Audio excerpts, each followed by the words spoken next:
Hello friend, हम लोग environmental study से रिलेटेड कुछ क्वेश्चन डिस्कशन करने जा रहे हैं। पहला क्वेश्चन है, जल मंदिर का संबंध निम्न में से किससे है? तो जल मंदिर का जो संबंध होता है वो जैन धर्म से होता है। और जल मंदिर जो है भारत में बहुत जगह है, जैसे बिहार में पावापुरी में जल मंदिर है, राजस्थान के उदयपुर में है, तो बहुत जगह जल मंदिर है। दूसरा क्वेश्चन है, निम्न में से किस राज्य की सीमा बिहार को स्पर्श नहीं करता है? तो सबसे पहले आपको ये पता होना चाहिए कि बिहार को कौन कौन से राज्य जो है सो स्पर्श करते हैं। तो बिहार को जो राज्य स्पर्श करते हैं वो है उत्तर प्रदेश, पश्चिम बंगाल और झारखंड। तो कौन स्पर्श नहीं करते हैं? तो मध्य प्रदेश जो है सो बिहार को स्पर्श नहीं करते हैं। अगला क्वेश्चन है, अच्छा बिहार से रिलेटेड और भी क्वेश्चन कुछ आ सकते हैं, जैसे कि बिहार का जो है सो जनसंख्या कितना है? तो ये आपको पता ही होगा, 10 करोड़ है। भारत में जो है सो जनसंख्या की आबादी के हिसाब से कि कौन सा स्थान है? तो बिहार का जो है तीसरा स्थान है। सबसे ज़्यादा जनसंख्या कहाँ का है? उत्तर प्रदेश का है। बिहार का जो है सो एरिया कितना है, क्षेत्रफल कितना है, ये भी पूछ सकता है। तो बिहार का जो क्षेत्रफल है वो 94,163 किलोमीटर स्क्वायर है। अगर ये पूछे कि बिहार का जो है क्षेत्रफल के हिसाब से कौन सा स्थान है राज्य में, तो बिहार का 13वां स्थान है। सबसे ज़्यादा क्षेत्रफल कौन सा राज्य का है? तो सबसे ज़्यादा क्षेत्रफल जो है राजस्थान का है। अगला क्वेश्चन है, मखाना की खेती हेतु अग्रणी जिला कौन सा है? तो मखाना की खेती जो है मुख्य रूप से बिहार में जो है सो मिथिला क्षेत्र में होता है, दरभंगा, मधुबनी में।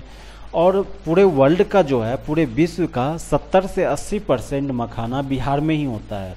तो इसमें जो ऑप्शन दिया हुआ है वो मधुबनी दिया है, तो इसका आंसर हो जाएगा सी, मधुबनी। अगला क्वेश्चन है, अभयारण्य का संबंध किससे होता है? तो अभयारण्य का मतलब, अभयारण्य जो है सो एक मतलब उसमें होता है कि पशु पक्षी वन जो संपदा है उसको संरक्षित करना होता है और उसका विकास करना। तो आंसर इसमें हो जाएगा सी ऑप्शन जो है, वन्य जीव संरक्षण।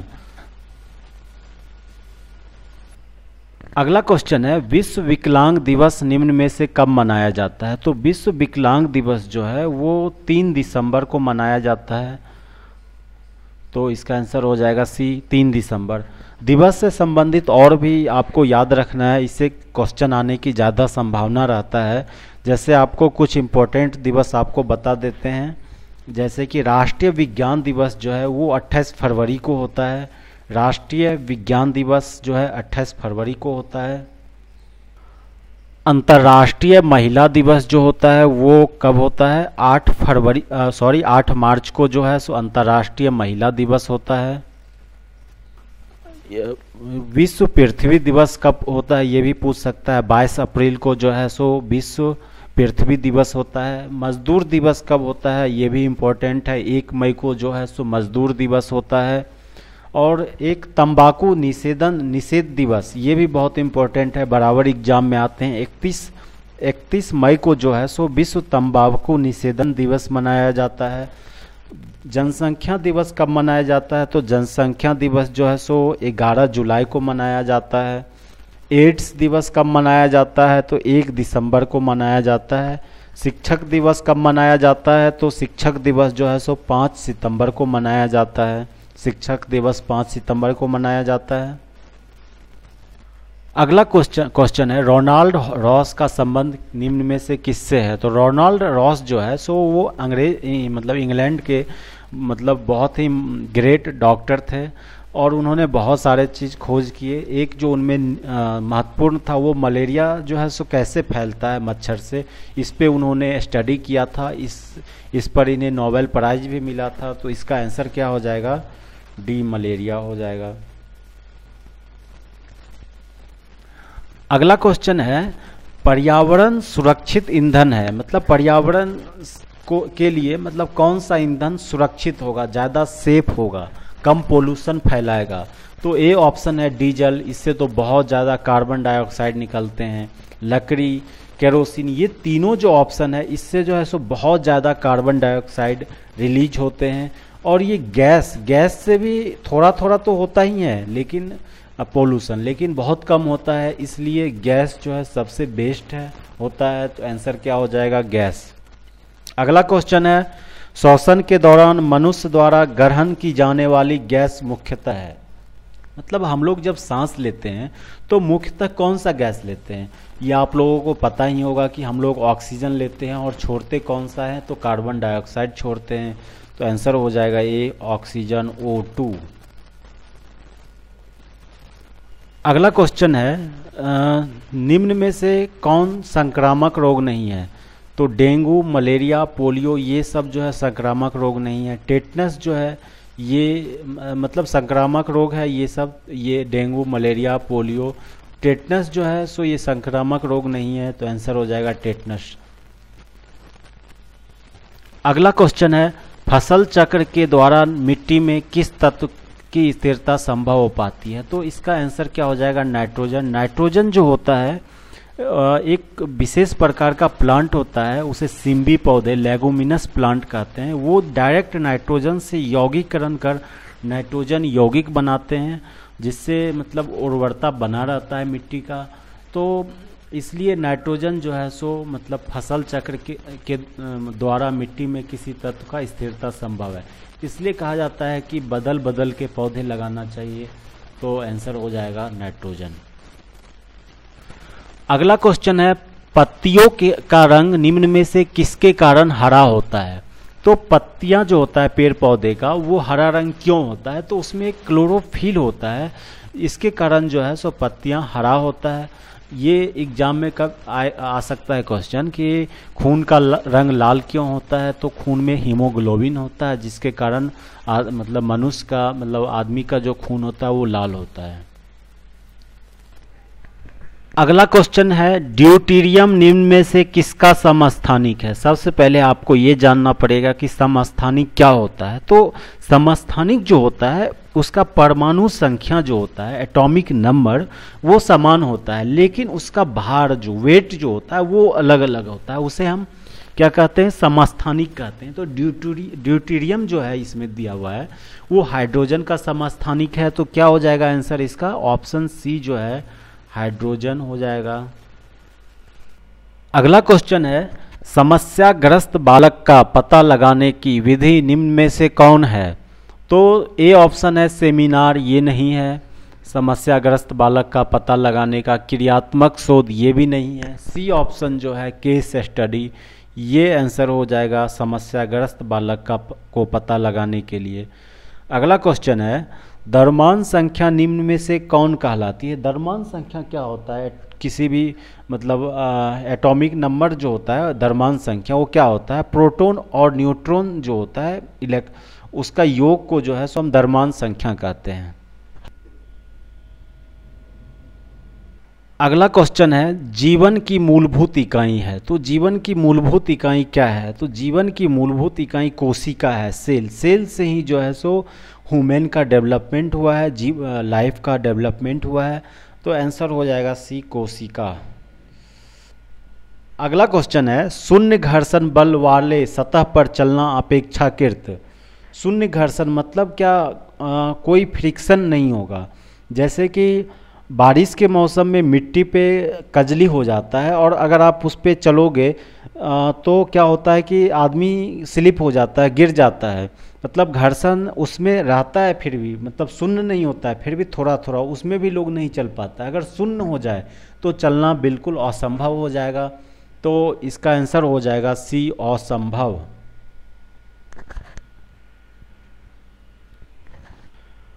अगला क्वेश्चन है, गुरुत्वाकर्षण बल की अनुपस्थिति में वस्तु का भार निम्न में से क्या होगा। अगर गुरुत्वाकर्षण ग्रेविटेशनल फोर्स नहीं रहेगा तो वस्तु का भार कुछ भी नहीं होगा, भारहीन होगा।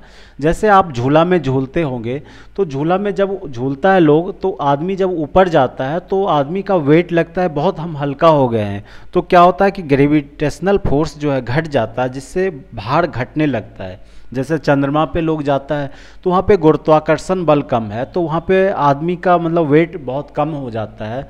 वहाँ पे जैसे कि धरती पे जी है गुरुत्वाकर्षण फोर्स और चंद्रमा पे G/6 है, तो वहाँ पे वेट जो है सो मतलब कम हो जाता है।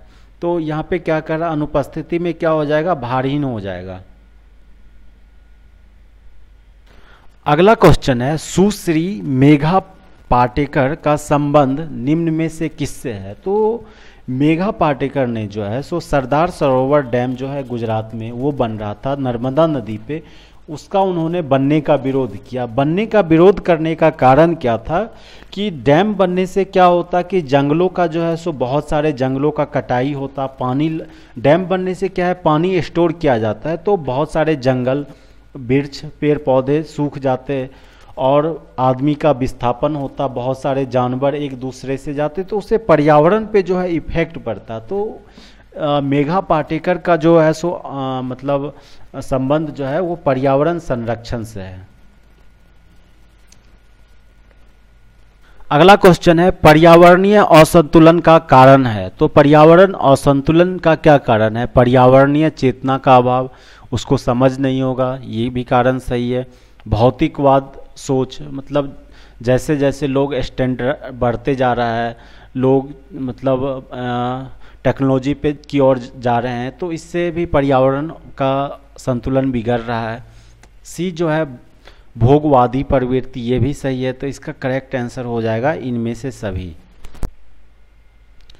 अगला क्वेश्चन है, ग्रीष्म ऋतु हेतु सर्वोत्तम वस्त्र है। तो ग्रीष्म ऋतु हेतु ये आपको पता होगा कि हर आदमी जो है गर्मी में सूती वस्त्र पहनना चाहता है। क्यों पहनना चाहता है? क्योंकि ये जो है सो मतलब एयर सर्कुलेट होता रहता है, एयर जो है सो मतलब आसानी से मतलब बाहर निकल जाता है और ये जो है सो पसीना को एब्जॉर्ब कर लेता है। तो आंसर हो जाएगा इसका ए सूती। अगला क्वेश्चन है, पर्यावरण एक स्रोत है, पर्यावरण सोर्स किसका है? तो अधिगम का, औषधि का, ऊर्जा का। तो ये तीनों ऑप्शन सही हैं, तो क्या हो जाएगा इनमें से सभी। अगला क्वेश्चन है, रक्त का थक्का बनने में सहायक है।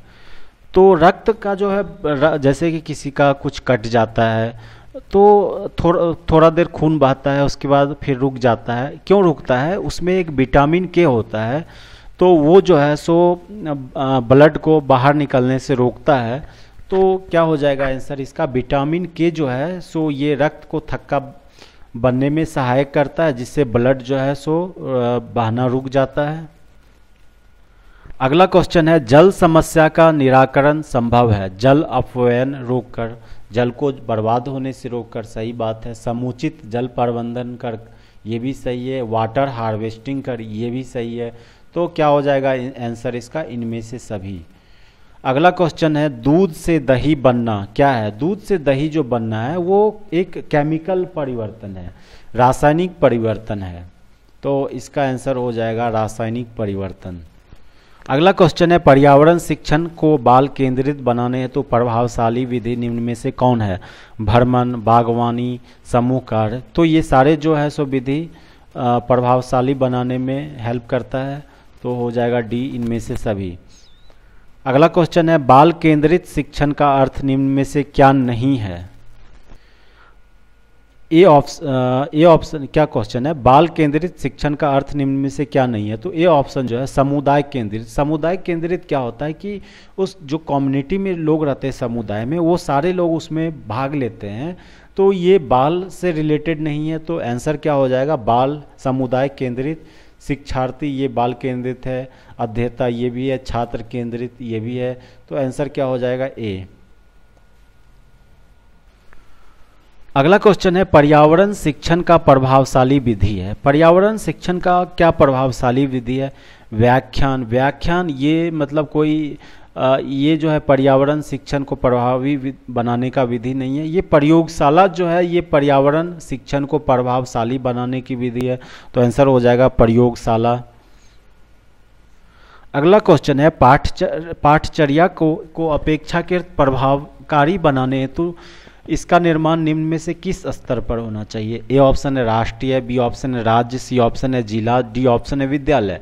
तो इसका आंसर हो जाएगा जिला स्तर पे, क्योंकि हर एक जगह का जो है सो अलग अलग सिचुएशन होता है, अलग अलग रिसोर्स होते हैं, सब कुछ जो है सब मतलब डाइवर्स होता है, अलग अलग होता है हर एक जगह का। तो इसलिए जिला अगर मतलब स्तर पे बनाया जाए तो ज़्यादा मतलब प्रभावकारी होगा। तो आंसर हो जाएगा जिला स्तर। अगला क्वेश्चन है TLM का अर्थ निम्न में से है, मतलब TLM का फुल फॉर्म क्या है। तो TLM का फुल फॉर्म होता है टीचिंग लाइट मटेरियल। तो क्या हो जाएगा आंसर इसका, A option, teaching light material.